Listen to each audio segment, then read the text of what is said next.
akan mengisi absen, kita bisa segera memulaikan kelas kita di malam hari ini dan sebelumnya siang hari ini, dan sebelumnya mari kita berdoa. Tuhan Bapa kami yang dalam surga, kami sungguh bersyukur atas kasih setia dan pertolongan Tuhan dalam kehidupan kami. Terima kasih Tuhan. Siang hari ini kembali kami berkumpul dalam kelas arkeologi, mempelajari setiap kebenaran firman. Pimpin kami semua mahasiswa yang ada, agar kami bisa memahami, ikuti kelas ini dengan baik. Dalam nama Tuhan Yesus kami berdoa. Amin. Oke. Kita sudah sampai di bab 8 kelas arkeologi, dan dalam bab 8 ini akan membahas Keluaran pasal 12 sampai dengan Keluaran pasal yang keempat.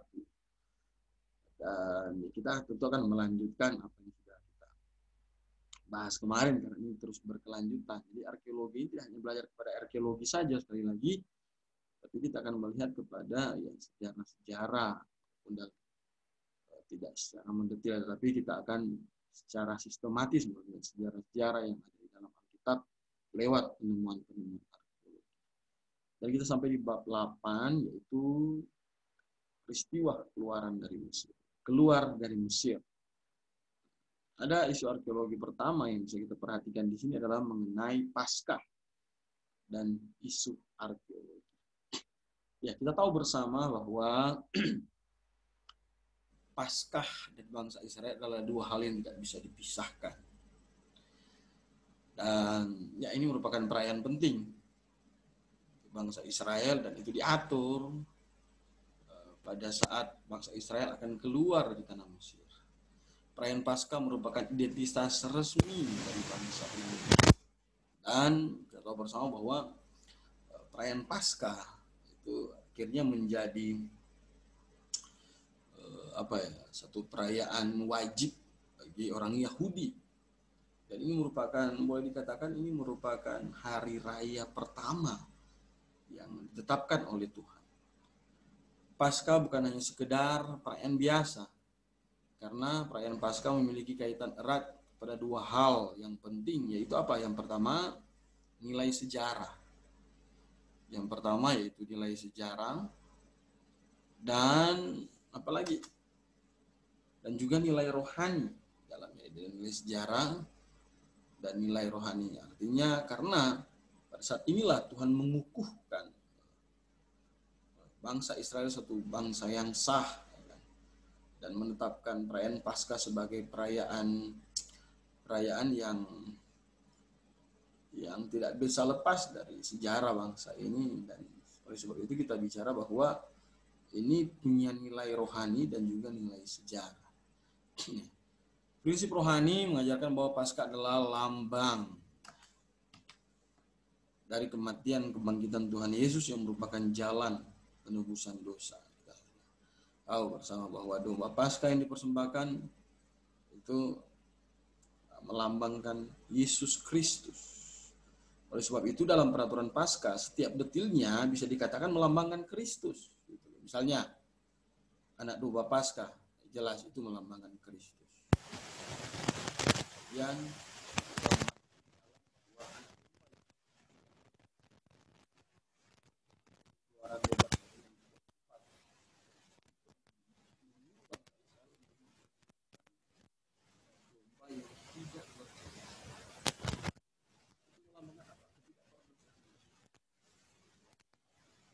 apalagi domba berumur setahun merupakan ukuran domba terbaik saat itu. Dan itu apa? Melambangkan kehidupan terbaik Yesus yang dipersembahkan untuk melayani dan menjadi penebus dosa manusia. Kemudian darah domba yang disembelih melambangkan darah Yesus yang tercurah untuk menebus dosa manusia. Kemudian darah yang dibubuhkan di palang pintu atas, kiri, dan kanan adalah lambang dihubungkan dengan salib Kristus. Dan masih banyak hal lain lagi. Misalnya tulang yang tidak boleh patah sama seperti Kristus. Kalau kita baca dalam aturan Paskah, tulang domba itu tidak boleh patah. dan daging yang tidak boleh bersisa melambangkan penebusan keseluruhan dosa. Jadi ya, dalam pemaknaan rohani Paskah itu sangat penting, apalagi dalam hal penyembelihan domba Paskah.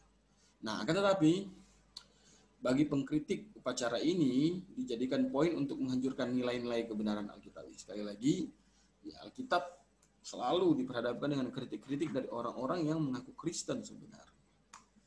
Orang-orang yang mengaku Kristen. Mereka mengaku Kristen, tapi sebenarnya mereka punya satu rencana yang tidak baik untuk menghancurkan kredibilitas Kristenan, yaitu di dalam sejarah-sejarah yang dalam Alkitab. Misalnya, bagi para pengkritik, upacara Paskah ini adalah katanya adaptasi dari perayaan orang kafir Kanaan. Jadi, ada juga pengkritik yang melihat bahwa upacara Paskah ini sebenarnya bukan upacara murni yang diturunkan oleh Tuhan katanya, tetapi ini merupakan adaptasi dari perayaan orang kafir Kanaan. Bahkan menurut Free, pandangan ini pada masanya sudah menyebar ke banyak sekolah Alkitab. Anda baca dalam buku Free dan bahwa ternyata pandangan ini ya menyebar di banyak sekolah Alkitab ya, dan khususnya memang sekolah Alkitab yang basicnya liberal. Nah, hadirnya kritikan ini berarti membuat orang percaya harus apa? Mempelajari dan menyimak firman Tuhan, kemudian mampu menentukan apakah Alkitab yang benar atau kaum liberal yang benar. Kita diperhadapkan dengan dua pilihan yang menentukan bahwa kita ini berada di pihak siapa, pihak Tuhan atau di pihak para pengkritik. Nah, dalam hal ini bidang arkeologi memberikan sumbangsi yang sangat penting untuk menjawab kegaduhan para pengkritik tersebut. Ternyata ada perbedaan besar antara perayaan kafir Kanaan dengan perayaan Paskah Yahudi. Dan perbedaan ini dijelaskan dalam penemuan penting pada tahun 1929 oleh seorang petani. Bayangkan, seorang petani menemukan beberapa lempeng tanah liat yang disebut sebagai lempeng Rashamrah. Jadi, ada sebuah lempeng tanah liat dan lempengan ini disebut sebagai lempengan Rashamrah. Dalam lempengan tersebut bahwa acara perayaan orang Kanaan sebenarnya secara keseluruhan itu berbau, bukan berbuah, berbau sensual. Berbau sensual. Tentu ini prinsipnya sangat berbeda dengan perayaan Paskah yang diajarkan oleh Tuhan kepada orang Yahudi sebagai suatu perayaan yang sifatnya simbolik dan punya makna rohani. Tindakan dan perilaku cabul yang dicampurkan dalam sebuah upacara untuk menghormati beberapa dewa penting Kanaan, yaitu paganisme Kanaan. Jadi dalam hal prinsip ini saya sudah tidak sama dengan apa yang kita pelajari tentang Paskah dalam kitab Keluaran pasalnya yang ke-12. Itu sudah sangat berbeda. Nah, dalam upacara tersebut disebutkan bahwa dewa El ini adalah dewa Kanaan, memiliki beberapa istri. Dan setiap lempeng menjelaskan masing-masing istri yang berbeda. Jadi, kemudian demikian kutipan lempengan tersebut. Wanita-wanita yang masing-masing adalah istri El katanya. Bahkan para hambanya, ia akan membersihkan bibir mereka, akan mengangkat mereka, bibir mereka manis seperti buah delima. Dengan mereka lah ciuman dan kehamilan. Jadi, prinsip ini liberal ya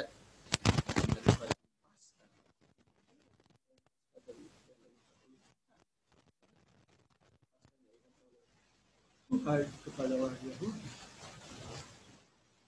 tidak ada kaitannya lagi dengan masalah kebirahian. Dari kutipan catatan tersebut kita bisa menilai betapa berbeda isi upacara dan prinsip upacara Prapaskah. Pada prinsipnya Tuhan yang benar tidak suka dengan adalah pangeran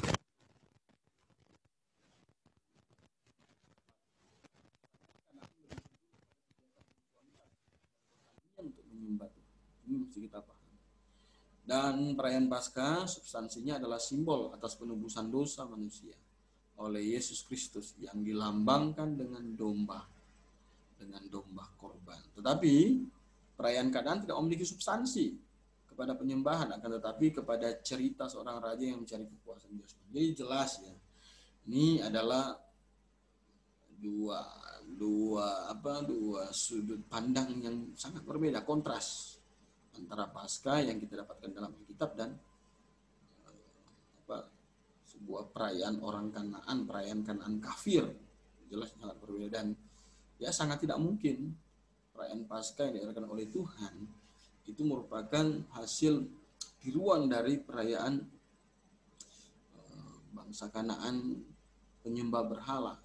Oleh sebab itu, Albright menegaskan dalam tulisannya bahwa setiap publikasi baru tentang naskah-naskah mitologis Kanaan menjadikan perbedaan antara agama-agama Kanaan dengan Israel semakin jelas. Jadi intinya bahwa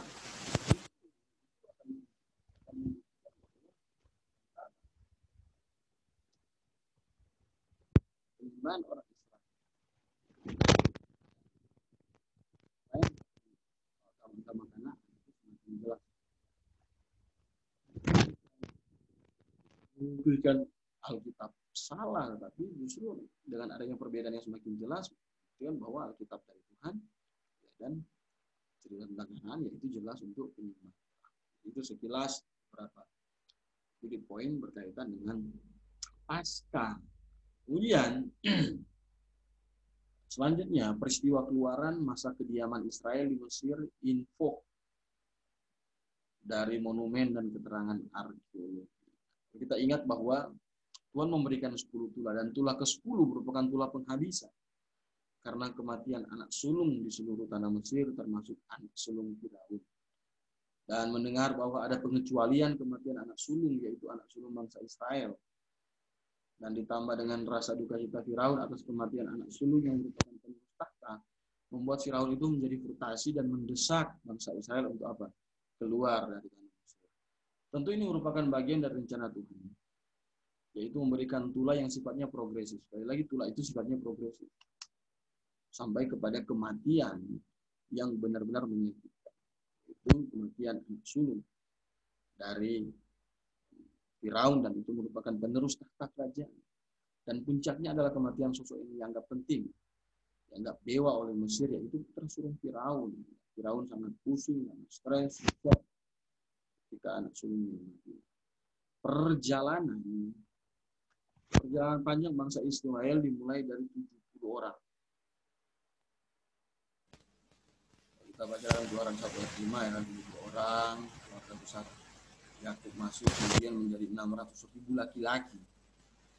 Kalau kita baca dalam Bilangan 1:45-46 adalah proses yang Tuhan pakai untuk menyiapkan bangsa itu. Jadi dari Yusuf kemudian ada 70 orang keluarga besar Yakub, kemudian menjadi 600.000 laki-laki.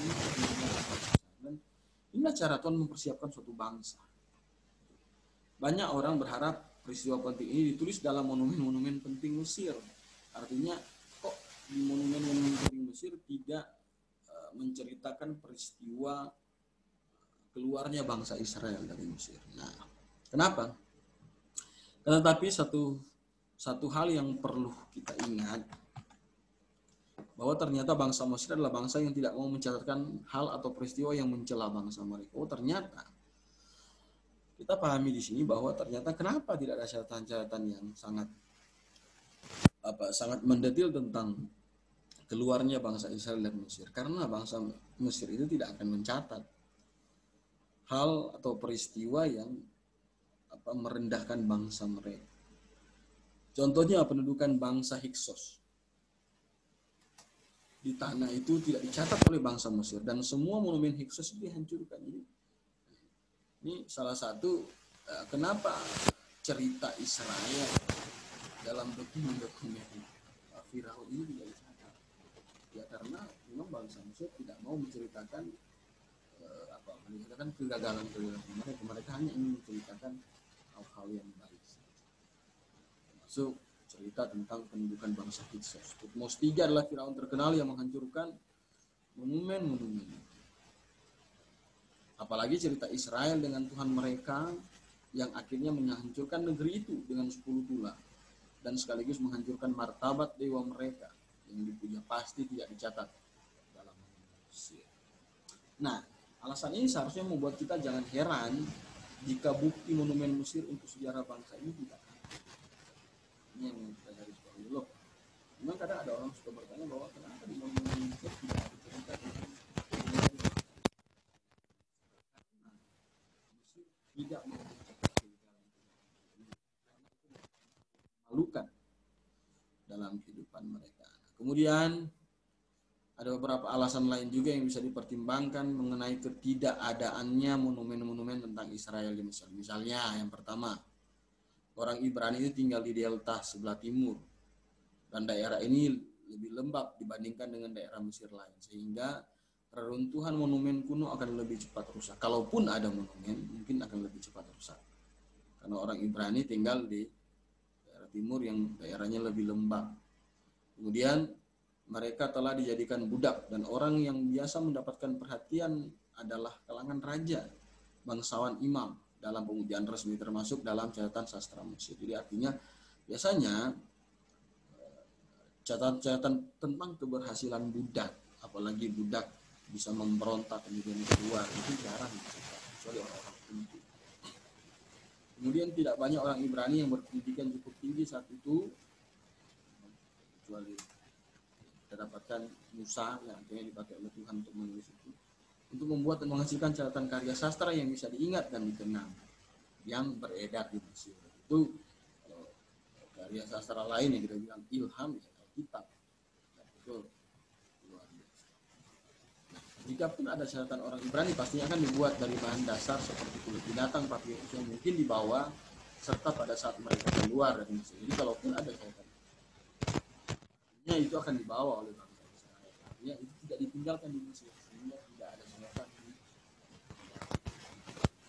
Dan yang penting adalah daerah tempat tinggal Yahudi dulu pada zaman sekarang kalau menjadi daerah padat sehingga tidak mungkin untuk melakukan kejadian lebih di daerah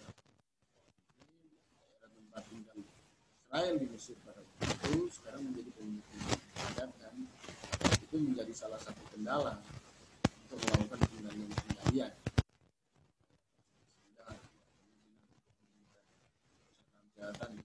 Negeri Mesir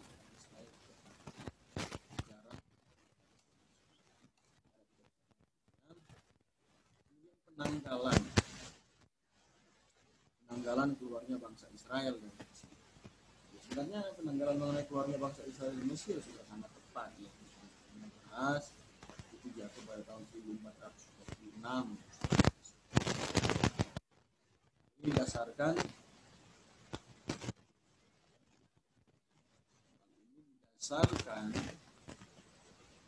dari informasi kitab 1 Raja-Raja 6 ayat 1. Kalau Anda baca dalam 1 Raja-Raja 6 ayat 1, disitu menyatakan bahwa peristiwa keluarnya bangsa Israel dari Mesir adalah 480 tahun sebelum peristiwa tahun keempat pemerintahan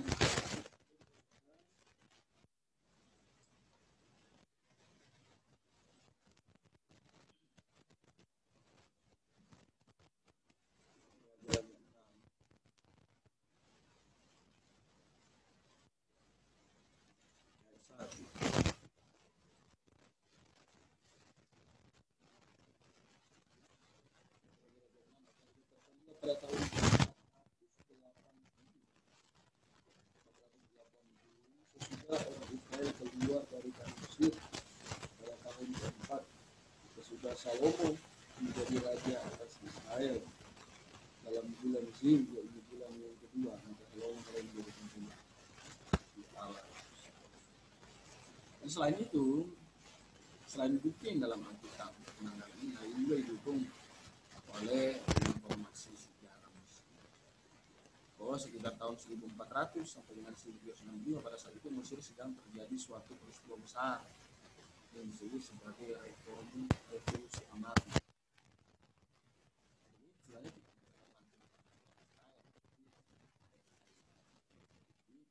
1400 sampai dengan 1395 ada sebuah peristiwa yang mengingat dalam sejarah Mesir ini disebut sebagai revolusi Amarna. Revolusi Amarna. Tetapi beberapa kritikus tidak percaya bahwa peristiwa keluarnya bangsa Israel terjadi pada tahun 14. Salah satunya adalah Albright yang percaya bahwa peristiwa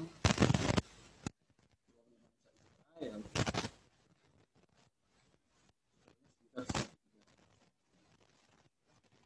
adalah kita punya beberapa poin tambahan mengenai penanggalan keluarnya bangsa Israel. Yang pertama,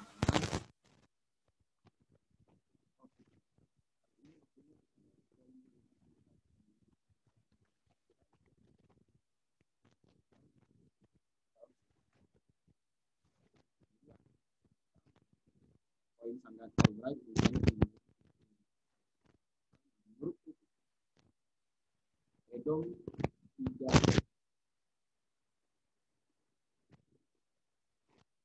Edom adalah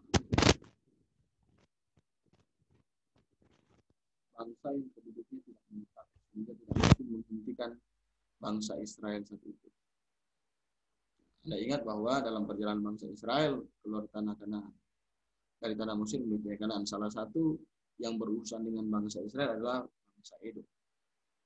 Mereka memakai poin ini untuk menyerang penanggalan ini dengan berkata bahwa Edom adalah bangsa yang penduduknya tidak menetap sehingga tidak mungkin menghentikan bangsa Israel pada saat itu. Tapi kita menjawab bahwa justru baik Edom dan Israel juga waktu itu tidak menetap.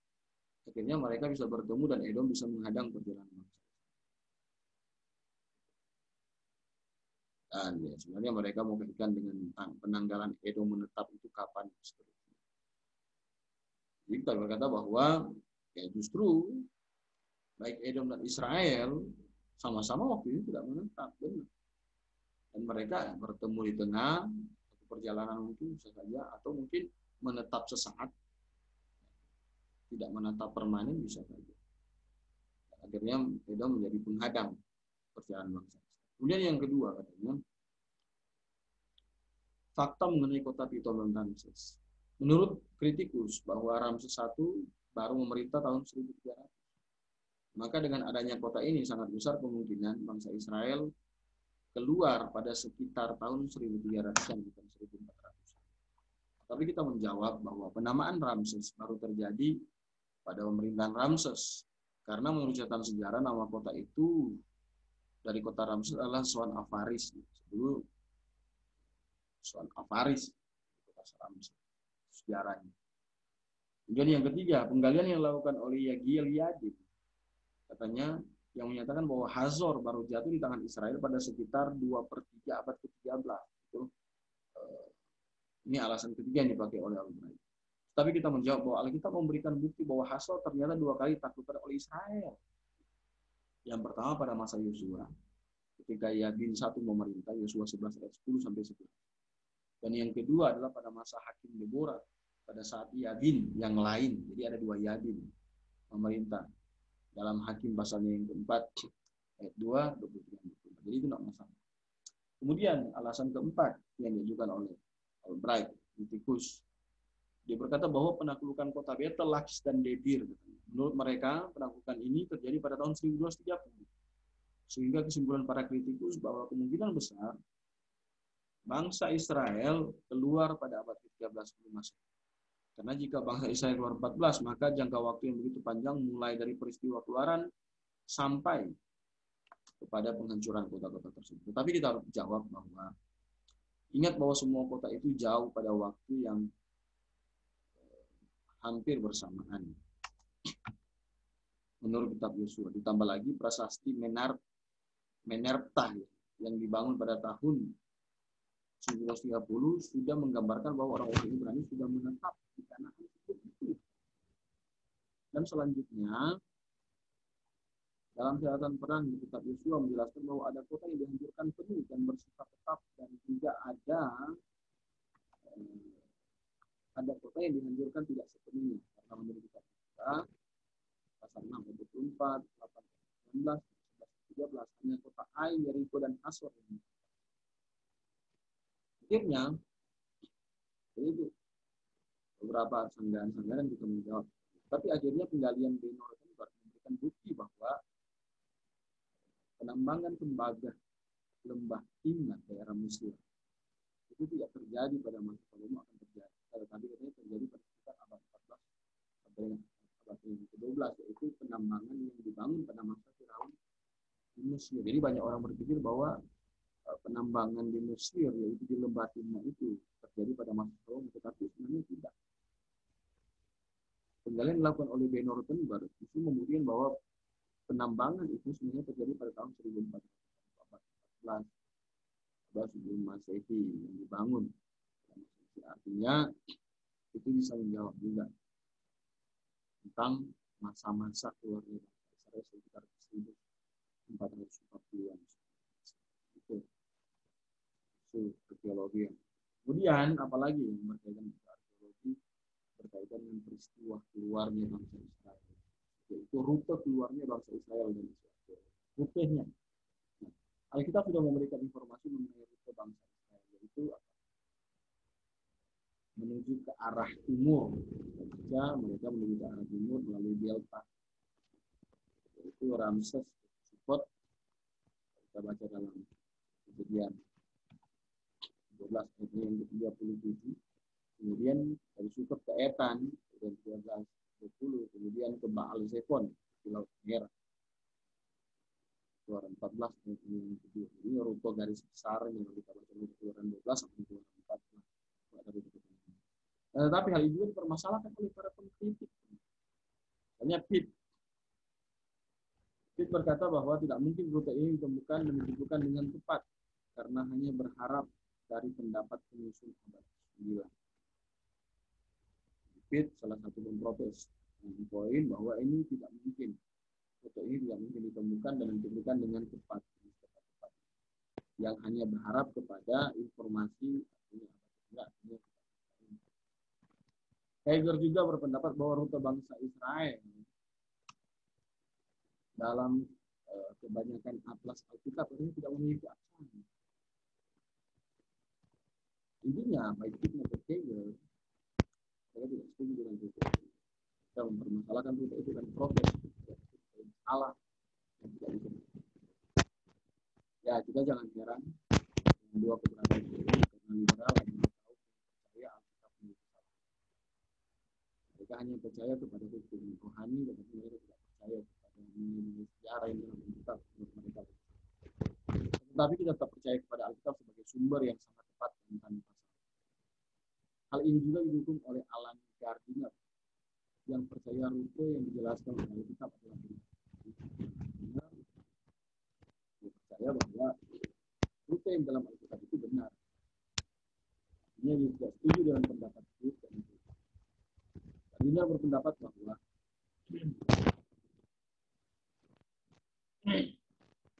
pengetahuan tentang topografi biasa Keluaran 12:37 adalah benar. Israel juga mendukung hal ini dan berkata bahwa para wisatawan mengikuti garis pantai laut ini, bahwa mereka tidak memerlukan petunjuk selain itu.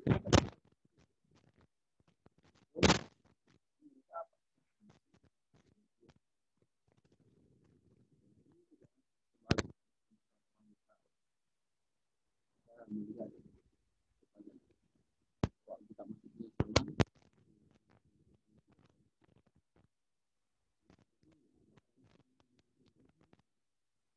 kepada kebenaran dan percaya kepada apa yang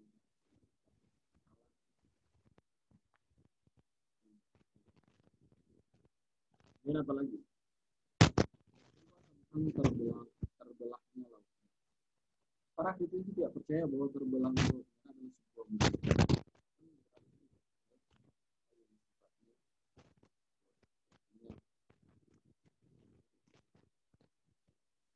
Kaum liberal terbelahnya laut merah adalah konsep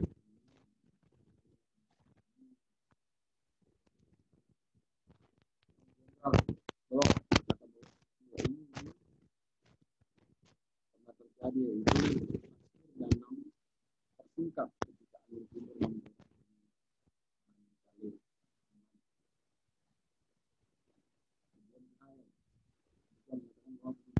Air angin sering terjadi dan kadang-kadang sampai ke dunia.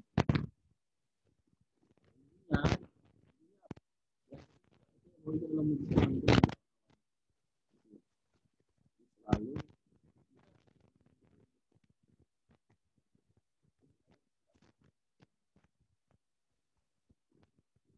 peristiwa ini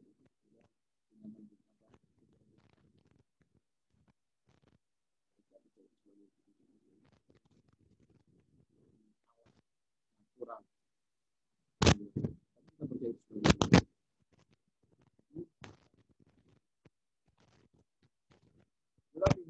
kenapa kita percaya ini?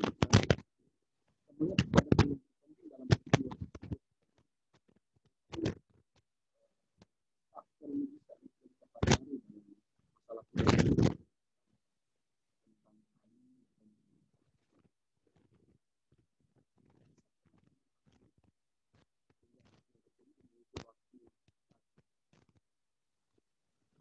waktu yang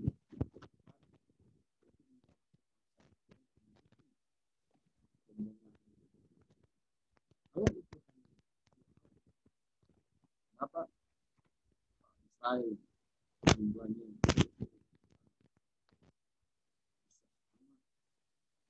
waktu yang tepat, kemudian di waktu yang tepat rombongan itu dalam jawaban bisa kita pakai liberal yang selain kita percaya iman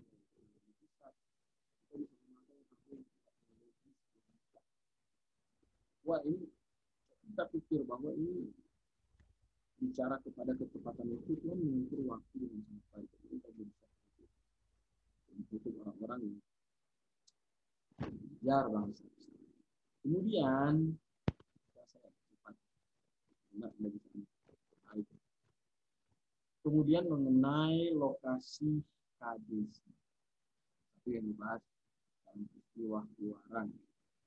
Setelah bangsa Israel berkemah selama 1 tahun, kemudian Tuhan memerintahkan bangsa Israel untuk berangkat dan dipimpin dengan apa? Tiang awan itu. Kita baca Bilangan pasal 10 ayat 11. Mereka berangkat ke sebelah utara.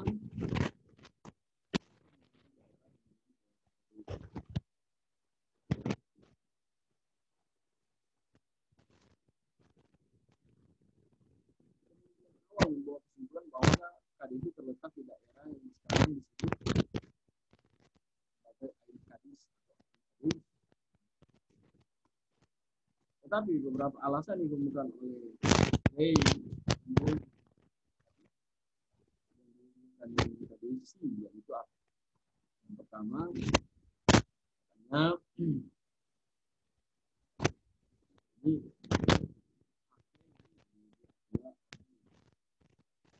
silakan ini.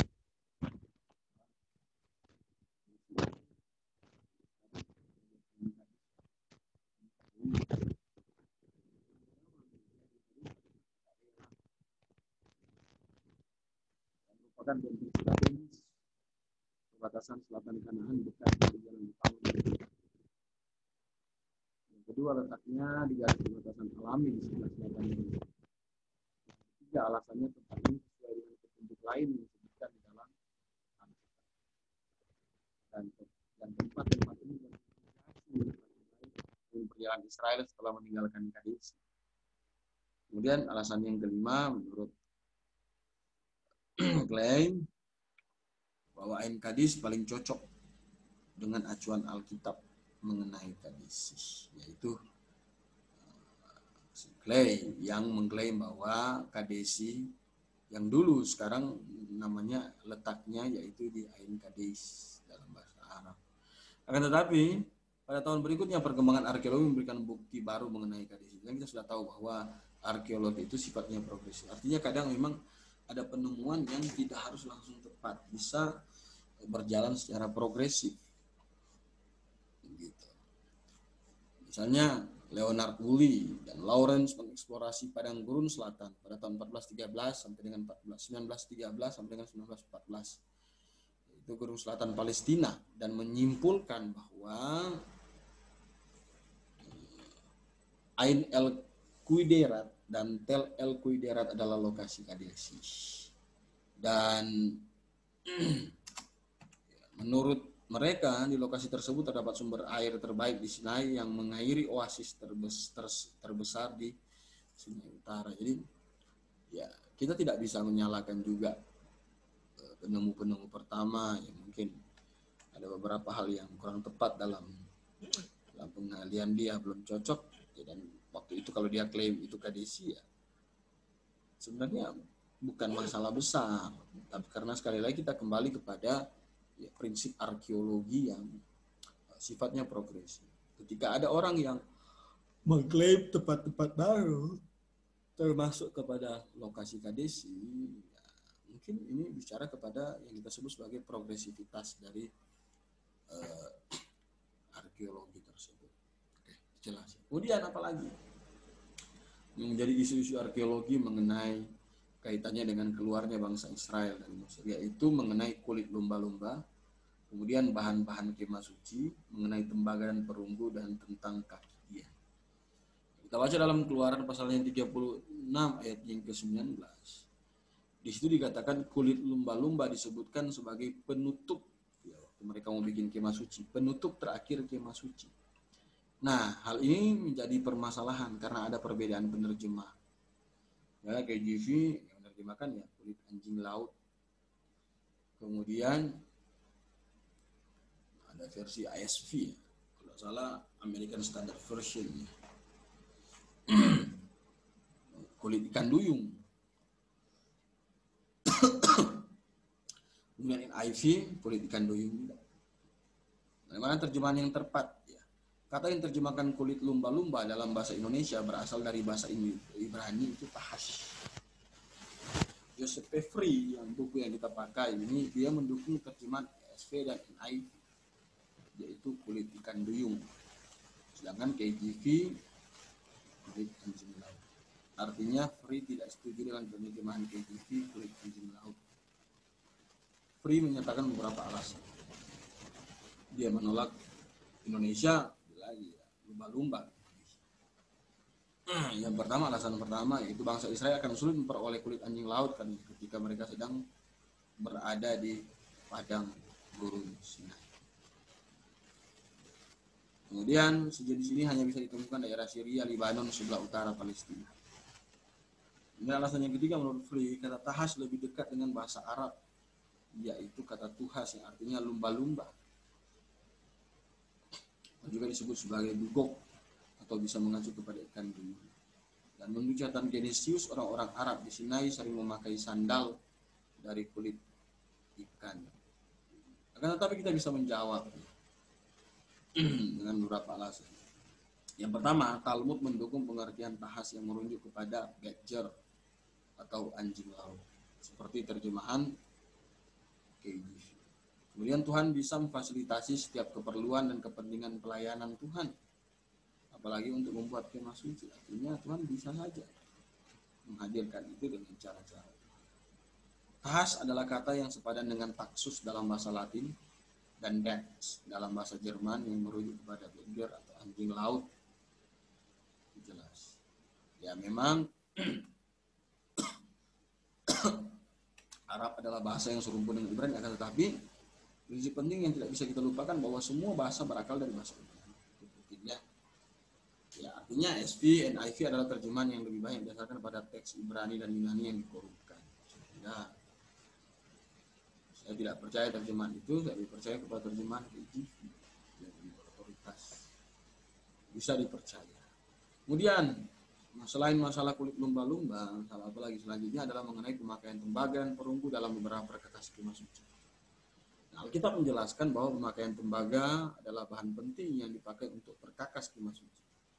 Itu bisa baca dalam Keluaran pasal 25 ayat 3, 35, ayat 5, 24. Selain itu, bejana pembasuhan yang terbuat dari perunggu juga merupakan hasil sumbangan dari cermin para wanita Israel.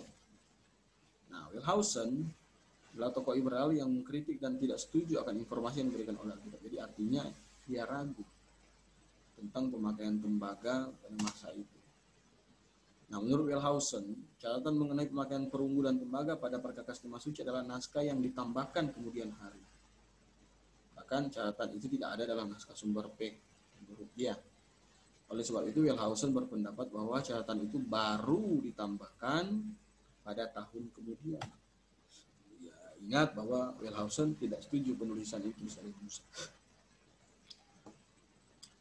Ingat bahwa tentu pendapat ini muncul karena Wellhausen tidak percaya kitab Taurat ditulis pada masa hidupnya Musa, melainkan ditulis jauh sesudah itu. Hal ini dirumuskan pada teori JEDP yang kita bahas berkali-kali.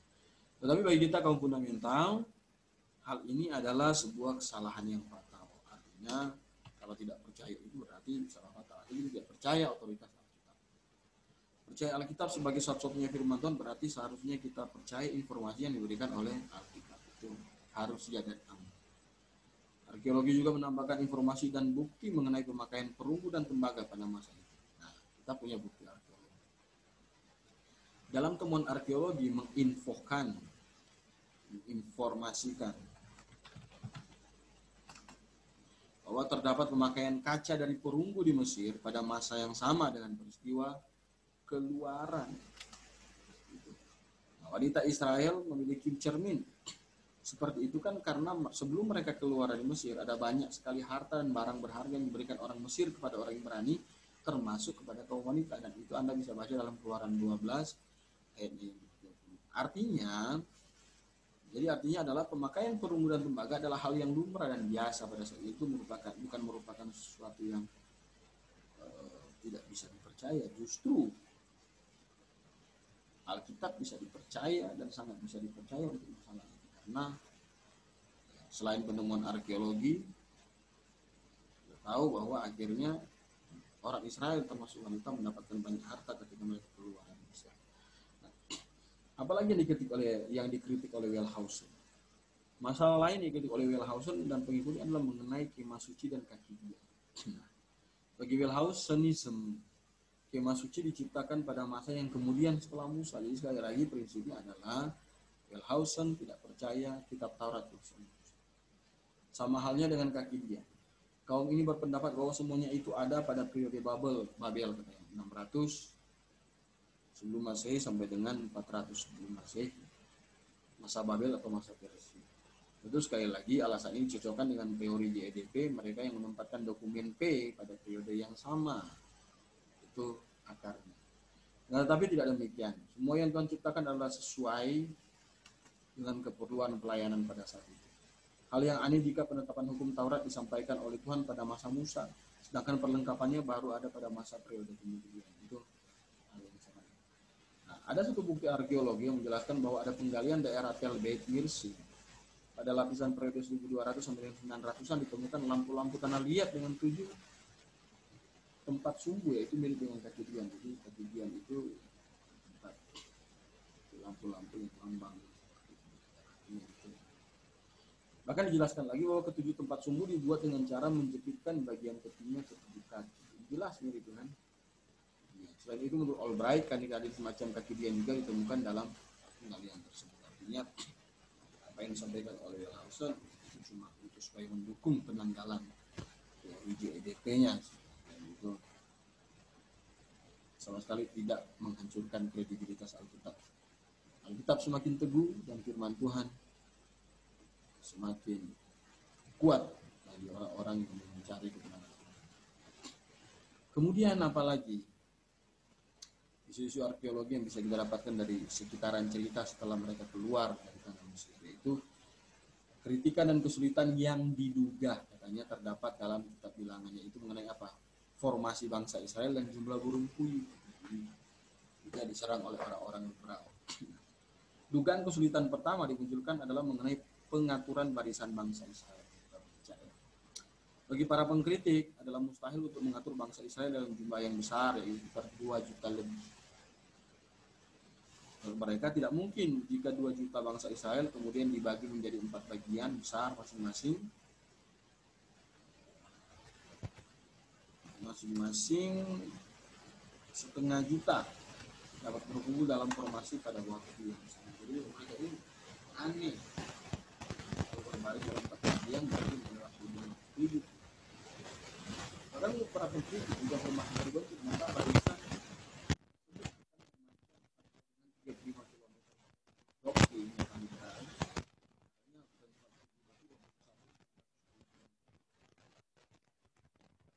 Jadi kesimpulannya apa dari orang itu? Jadi kesimpulannya mereka adalah dari barisan tersebut sepanjang 1 hari untuk membentuk formasi dari akan ada waktu lagi untuk melakukan bikin satu barisan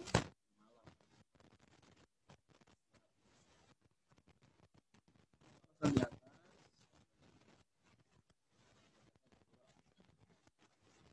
Alasan di atas adalah alasan yang terbentuk dari cara berpikir orang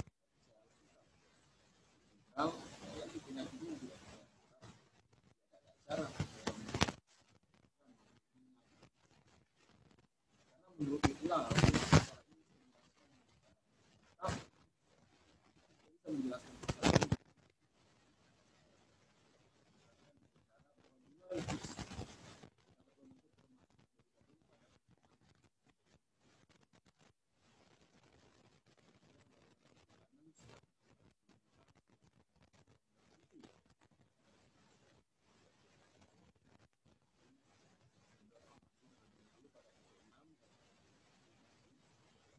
dia melakukan perjalanan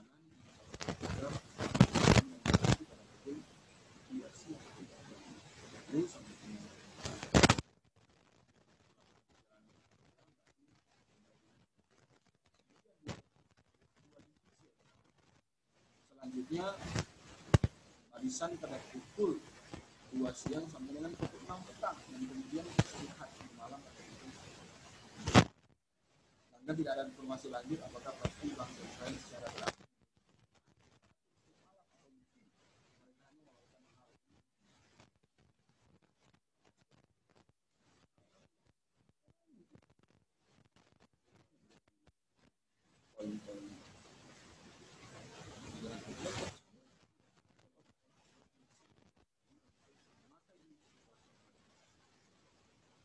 Jadi cara berhasil seperti ini, 2 divisi pertama akan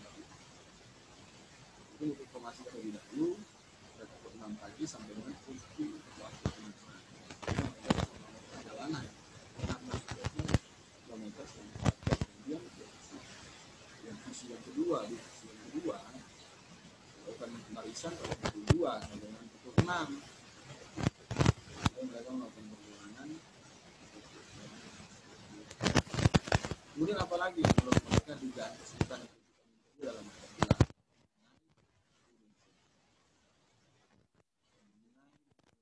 bilangan 11 jatuh ke atas tempat perkemahan dan jauhnya dalam menurut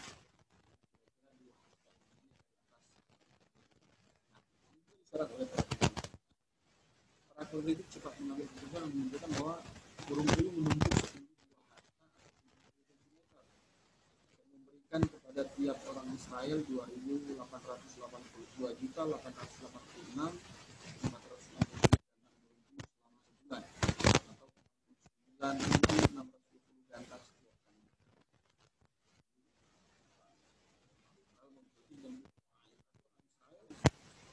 Dapat 2.886.586 selama sebulan atau tapi kita bisa menjawab ini. Yang pertama, kata yang terjemahkan atas itu kata ini bisa diartikan dan di atas, maka secara konteks dan ini sebaiknya digunakan. Dengan kata lain, burung puyuh terbang di atas permukaan tanah sekitar 99 meter.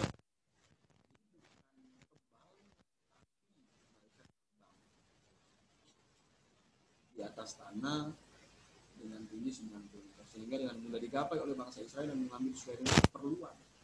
Oleh sebab itu angka besar yang ditentukan oleh liberal yaitu 69.620 gantang setiap kali makan tidak mungkin.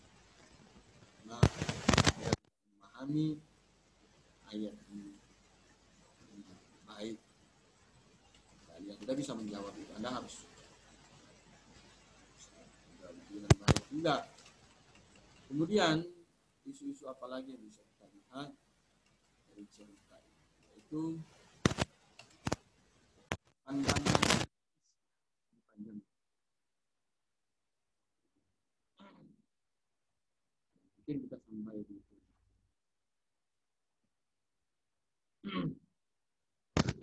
pandangan itu mengenai penanggalan kitab Ulangan dan catatan mengenai kematian. Liberal menolak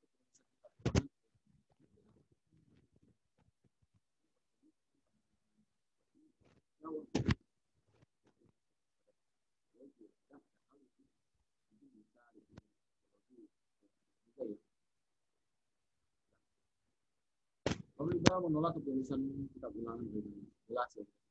Kali banyak diantaranya menunjukkan penulisan kitab Ulangan adalah pada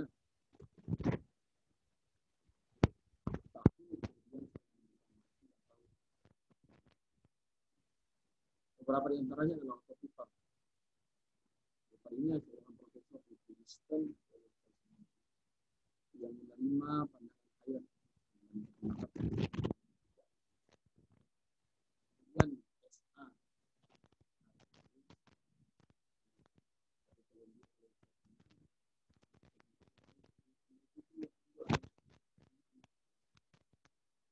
yang memberi hukum dasar yang berbeda tentang kematian mungkin terjadi para ulama. Itu tidak mungkin seorang menjelaskan kematian sendiri bagi para inilah yang mereka. Tapi hal ini tidak bisa jawab dengan beberapa. Kalau Musa adalah nabi yang dipakai itu, orang lain bisa saja mendapatkan penglihatan yang nantinya akan terjadi termasuk kematiannya diri. Yang kedua sifat ilham, Tuhan dalam kuasa yang besar memberikan firman kepada para penulis kitab termasuk Musa yang mendapatkan ilham berkaitan dengan iya, ada banyak orang berpegang pada Yosua adalah penulis Musa yang disebutkan yang tinggi oleh hingga sangat wajar jika Yosua menjadi penulis tambahan kitab Musa termasuk penulis. Jadi selain kita bicara kepada kuasa ini, kita buat saya itu tetap ada satu contoh modern berkaitan dengan contoh modern bisa menjelaskan cara yang lain. Itu seakan walaupun Edward Sierra, seorang profesor di Universitas ini sebuah buku yang berjudul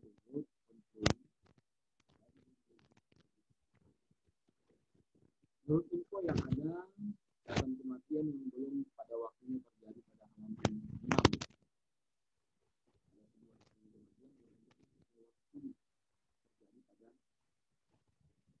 Halaman 6. Ini bisa terjadi bahwa orang yang masih hidup kemudian dalam bukunya bisa tersirat sebuah cerita kematian. Ternyata kenyataannya adalah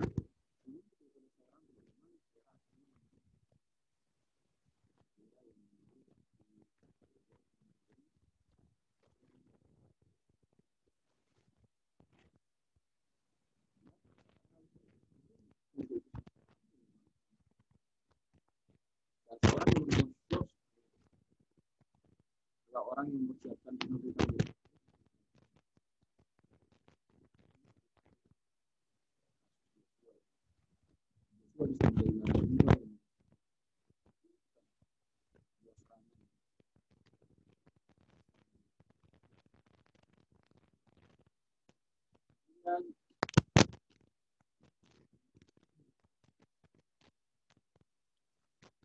ya